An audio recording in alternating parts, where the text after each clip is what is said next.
BNP ১৬ বছরের আন্দোলন আর জুলাই অভ্যুত্থান নিয়ে উপদেষ্টারা বিভাজন সৃষ্টি করছে, এমন অভিযোগ দলের সিনিয়র যুগ্ম মহাসচিব রুহুল কবির রিজভীর। প্রভাবশালী অপরাধীদের গ্রেফতার করা হচ্ছে না বলেও অভিযোগ তার। এদিকে দেশে শৃঙ্খলা ফেরাতে সরকারকে দ্রুত নির্বাচন দেওয়ার আহ্বান জানিয়েছেন দলের স্থায়ী কমিটির সদস্য সেলিমা রহমান। শুভ মাহফুজের রিপোর্ট। নারী নির্যাতন ও ধর্ষণের বিচারের দাবিতে নয়াপল্টনে দলের কেন্দ্রীয় কার্যালয়ের সামনে বিক্ষোভ সমাবেশ করে জাতীয়তাবাদী মহিলা দল। সমাবেশ থেকে মাগুরায় শিশু ধর্ষণ সহ নারী নির্যাতনে জড়িতদের দ্রুত দৃশ্যমান শাস্তির দাবি জানান মহিলা দলের নেতারা। আইনে যদি কারণ না করি, ইসলামিক আইনে করুন আপনারা।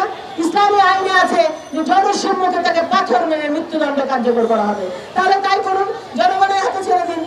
দুর্নীতিবাজ আর টাকাওয়ালারাই সমাজে সকল অপরাধ ঘটাচ্ছে উল্লেখ করে তারা কেন গ্রেপ্তার হচ্ছে না এমন প্রশ্ন বিএনপি নেতাদের। বিগত ১৬ বছরে বিএনপির আন্দোলন আর আত্মত্যাগের কথাও তুলে ধরেন তারা।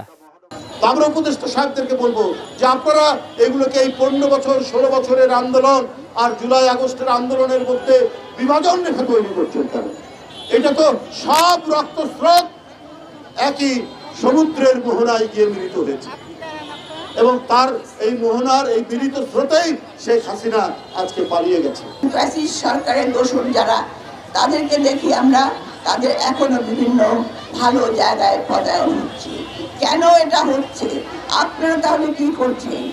আপনারা আইন শৃঙ্খলাকে বসে নিয়ে আসুন। যদি আইন শৃঙ্খলা না রাখতে পারেন তাহলে বাংলাদেশের অবস্থা এরকম হবে। এদিকে জাতীয় প্রেস ক্লাবের সামনে এক প্রতিবাদ সভায় বিএনপি চেয়ারপারসনের উপদেষ্টা জয়নুল আবদিন ফারুক বলেন, শেখ হাসিনার ফ্যাসিবাদ ও স্বৈরাচার তৈরিতে সহায়তা করেছে ভারত।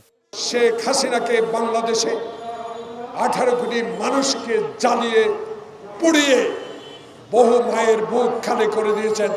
সেই জন্য ভারত আপনাকে আমরা সমর্থন দিতে পারি না। অন্তর্বর্তী সরকারকে সংস্কার শেষে দ্রুত জাতীয় নির্বাচন দেওয়ার আহ্বান জানান বিএনপি নেতারা।